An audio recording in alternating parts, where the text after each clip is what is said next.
The Foreign Affairs Minister of the Bolivarian Republic of Venezuela, Felix Plasencia, visited Nicaragua to prepare the next meeting of the Nicaragua-Venezuela Joint Commission. In France, a day of reflection is underway ahead of the second round of the presidential elections for April 21st.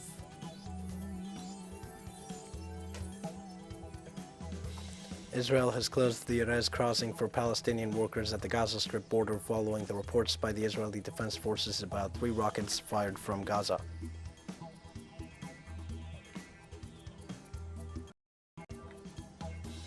Hi, this is From the South. I am your news anchor, Dio Martin, from the Telsur studios in Havana. We begin with the news. The president of Nicaragua, Daniel Ortega, received the foreign minister of Venezuela, Felix Plasencia, as part of the strengthening of integration and cooperation ties between the two governments.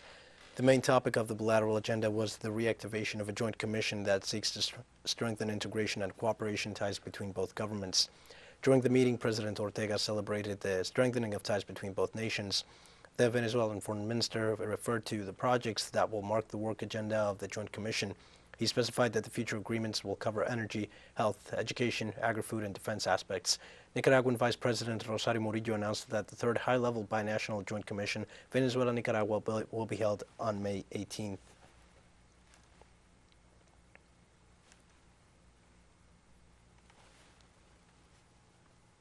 The Nicaraguan head of state, Daniel Ortega, emphasized the struggle and resistance of the peoples of Venezuela and Nicaragua in the face of the imperialist powers. We continue to fight for peace. That is our principle. To fight for peace is to fight for the life of our peoples. It is to fight for the stability of our peoples. It is to fight to strengthen relations in all areas. We are brothers in history, in Alba, brothers in the struggle for the sovereignty of our peoples. We are united and confronted against imperialism that today causes more damage, more pain on our planet. But beyond the power of imperialism is the power of our peoples, who were able to face the greatest challenges and managed to defeat those who tried to dominate our people. From Nicaragua, Venezuelan Foreign Minister Felix Plasencia joined the celebration of the Nicaraguan people and government for the ruling of the International Court of Justice in favor of Nicaragua's sovereignty over 75,000 kilometers of sea. The success of the Nicaraguan people is the success of the Patria Grande. International justice prevails. It exists. It is certain. And we are grateful that the wisdom of the responsible exercise of the legal interpretation of international precepts yesterday confirmed the right of the Nicaraguan people to their spaces that are their own. It is simply the confirmation and ratification of the right of Nicaragua to its own spaces. We congratulate you, we thank you, and we join you. We are celebrating with the Nicaraguan people from the homeland of Bolivar, President Nicolás Maduro Moros, a giant greeting to the Nicaraguan people and to the government, and our congratulations. In an investigation into the targeting of members of the leftist political organization Patriotic Union, the Special Jurisdiction for Peace in Colombia established that more than 5,700 people were killed or disappeared. Responsibility Recognition Chamber of the Special Jurisdiction for Peace in Case 06, where the victimization of members of the political movement Patriotic Union is investigated, concluded that 5,733 people were victims of violence against the organization, of which 5,195 were militants and 538 indirect victims. The results of the analysis conducted by the court showed that of the 5,733 victims, 4,616 were victims of homicide, and 1,117 were forcibly disappeared. Based on this analysis, the Chamber established that the violence against the OPS militants was predominantly lethal. As for about 2 out of 3 acts of violence against this party took the form of murders and forced disappearances. The Patriotic Union is a party that was created in 1985 as a result of the peace talks between the former FARC-EP and the government of former President Belisario Betancourt. This data was obtained from information provided by the government agencies and members of the party itself, and research was prioritized in 5 areas of the country, the most critical from 1985 to 2006. People who thought to exercise the fundamental right to form a political party to participate in the field of democracy and who, in exercising that fundamental right, were victims of lethal violence, a fundamental right that was responded with lethal violence, which is why it is one of the most important and transcendental macro cases currently conducted by the GIP. The court identified a series of facts in which agents from civilian and military intelligence agencies participated in collusion with paramilitary groups and hired killers who committed crimes against the UP. Agents from the former political police, DAS, the Operational Intelligence Command of several army brigades, and members of the police gave their statements. As of January 31, 2022, Case 06 has more than 150 participants with a record of submission before the JEP or in the process of requesting it, distributed as follows: 95 members of the Army, 22 members of the DAS, and 13 members of the National Police, in addition to 26 members of other civilian and military intelligence agencies. This is how the victims reacted. It shows a permanent violation to the human rights. It is unbelievable that more than 5,000 members of an opposition political party could be assassinated, disappear, and also banish so many people who are still in exile. All of this in a country that calls itself democratic. We believe that the GEP has done an act of justice with the genocide that shames the political history of Colombia. The court considers that these cases of violence against the UP militants, unlike other macro cases, are defined by the fact that all the victims share the common elements of being members of a political party or sympathizing with it, which is why they were killed. The Detroit Tigers player Miguel Cabrera joined baseball's elite after connecting his 3,000th career hit. Cabrera, who will turn 39 on Monday, collected the milestone against Colorado Rockies at Detroit's Comerica Park, becoming the 33rd player in MLB history to reach the record. The slugger connected the hit to the right field against Rockies starter Antonio Sensatella in the bottom of the first inning. Also, he is the first Venezuelan native to reach 3,000 hits.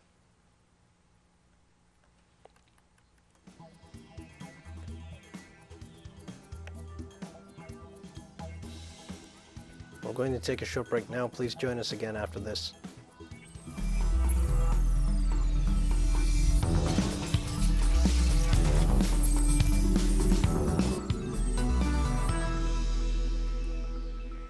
Hi, and welcome back to From the South.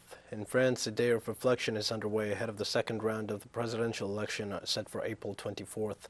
During this day, the diffusion of polls is forbidden, as well as campaign activities. According to the authorities, the voting in France will start on Sunday at 8 a.m. local time, while in the overseas territories, the polls are already underway.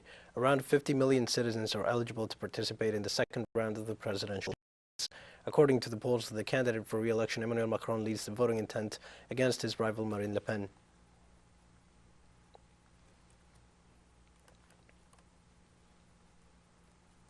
And in France, the so-called Yellow Vest movement protests against the government of Emmanuel Macron one day before the presidential election. The streets of Paris hosted on Saturday a new rally of the Yellow Vests group. The activists reject the policies implemented by the current government, also expressing their discontent with inflation, low wages, constant layoffs, rising fuel, electricity, and food prices. The mobilization takes place in the middle of the day of reflection, second of the presidential runoff on Sunday.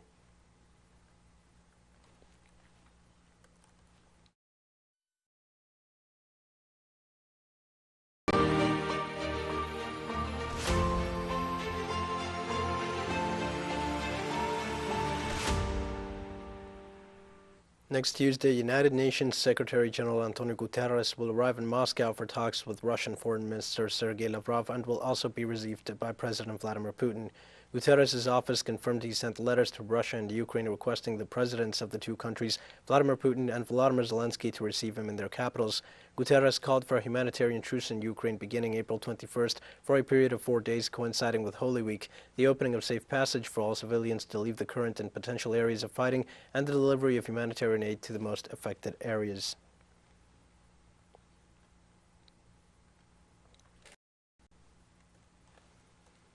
Russia's Foreign Minister Sergei Lavrov said on Friday that talks between Moscow and Kiev to put an end to Russia's nearly 2 months-long special military operation in Ukraine have stalled. Because another proposal that takes into account their comments received earlier and that we handed over to the Ukrainian negotiators 5 days ago remains unanswered. It is very strange for me to hear everyday statements by various Ukrainian representatives, including the president and his advisors, that make one think that they do not need these negotiations at all, that they have resigned themselves to their fate.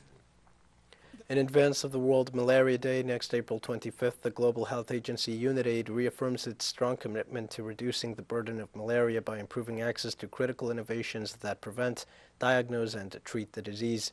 Even before the COVID-19 pandemic created new setbacks, the rate of progress in the fight against malaria had reached a plateau, despite commendable efforts to quickly secure continuity of key malaria control services. The World Health Organization reports that just 11 countries, all except one located in Africa, account for approximately 70% of all cases and deaths caused by malaria, and while many countries with rates of progress towards elimination targets despite the pandemic, the countries with the highest burdens lost ground. We know that to better fight against malaria, it is necessary to focus on the countries that have the highest number of cases, especially in Africa. These countries must be helped to have different tools adapted to their epidemiological situation. To fight malaria, we need more than ever new tools, such as they have been developed by UNITAID, that is to say, prevention tools, insecticide, impregnated bed nets, the malaria vaccine. We now have a vaccine, and also access to treatments and tests.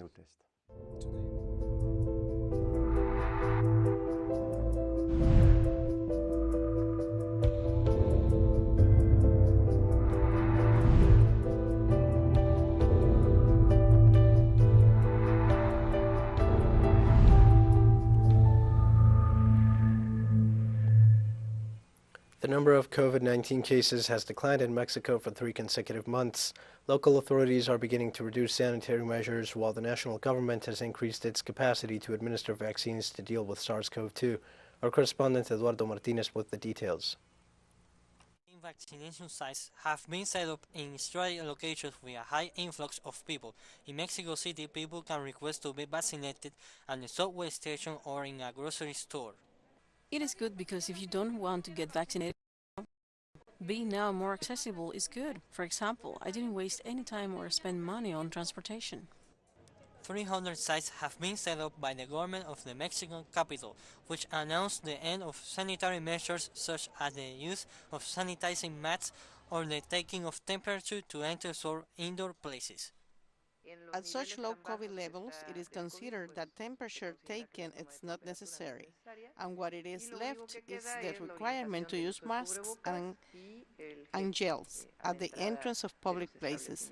That is what the Health Secretariat has considered so far. The country is celebrating a 90-day downward trend in the statistics of the epidemic caused by the coronavirus. States such as New Orleans have determined that masks should only be used in public transportation and schools. Meanwhile, federal authorities announced that vaccination is a determining factor to keep the health emergency under control. 196 million doses have been administered in the country to 85 million people over 12 years of age. Meanwhile, the government is looking for pediatric vaccines in view of the refusal by the COVAX mechanism to deliver vaccines for minors. Eduardo Martínez, Telesur, Ciudad de México. On Saturday, April 23rd, it starts the 20th vaccination week in the Americas promoted by the Pan American Health Organization in countries and territories of the region.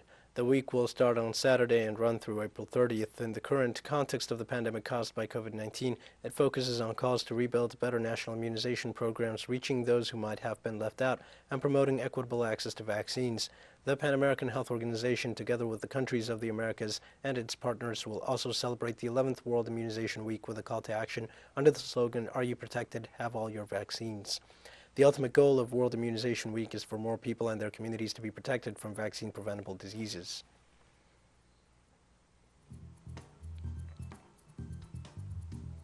We have more news coming up after one final short break. Please stay with us.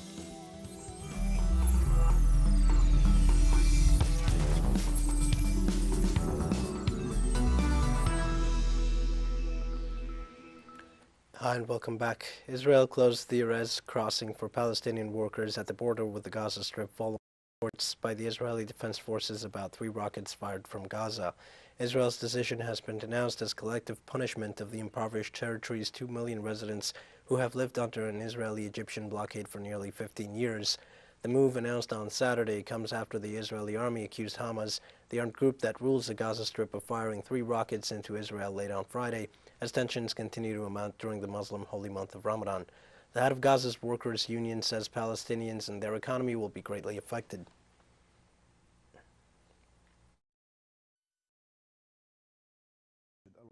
We appeal to mediators, all decision makers, and the United Nations to pressure the occupation to open the crossing before Eid al-Fitr, because the workers do not live in a state of luxury and have been besieged for 16 years. Therefore, closing the crossing at this time will put pressure and negatively affect these families and workers. Niger's parliament approved a request from the executive to authorize the deployment of foreign troops on its territory. The parliamentarians approved the entry into the country of the French force Barkhane and the European force Takuba operating in Mali against terrorism.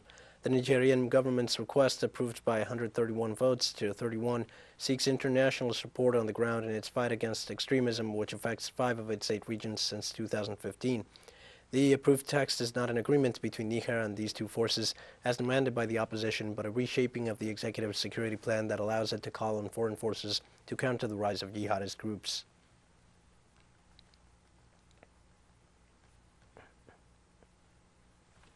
In Somalia, 6 people died when an explosive device detonated in a restaurant where the police chief and several legislators gathered at the time of the incident. However, the officials were unharmed. According to witnesses, the blast was followed by sporadic gunfire. The attack came days after a mortar attack on Somalia's parliament during a meeting of newly elected lawmakers, which was claimed by the militant Islamist group Al-Shabaab and waged an insurgency against the central government for more than a decade. The Horn of African nations suffered a series of attacks in recent weeks as it reels from a long delayed election process to choose a new president.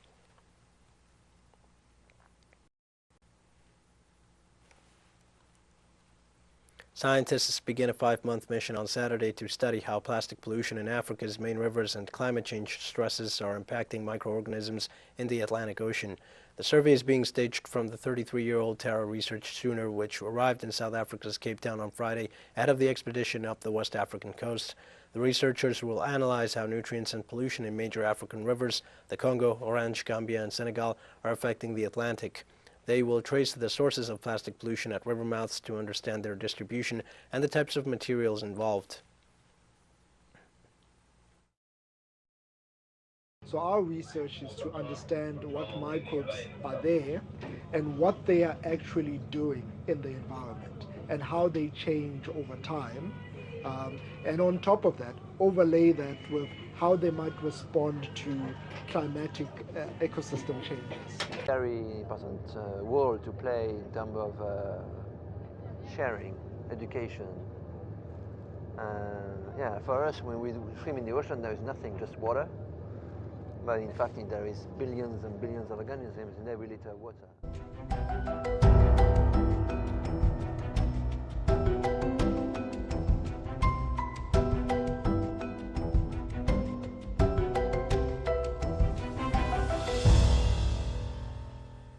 The government of South Africa maintains a state of national emergency due to floods in the country after several weeks of heavy rains. According to the chief of the South African police, Becky Cele, at least 435 people were reported dead so far as a consequence of the landslides and floods, mostly in the eastern region of Durban. Meanwhile, nearly 4,000 homes were totally destroyed and another 13,500 were partially affected, forcing 40,000 people to move to safe areas. Damage was also reported to businesses, roads, bridges and water, electricity, railroads and telecommunications infrastructure.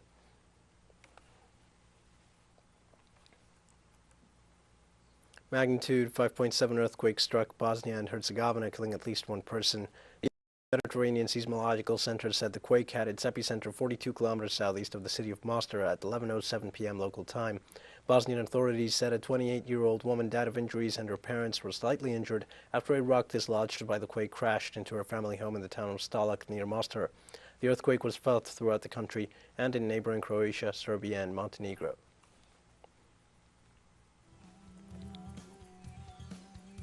We've come to the end of this news brief. Remember, you can find these and many other stories on our website at Tell Us Our English. You can also join us on social media for all the latest news. We're on Facebook, Twitter, Instagram, and Telegram. For Tell Us Our English, I am Dio Martin. Thank you for watching.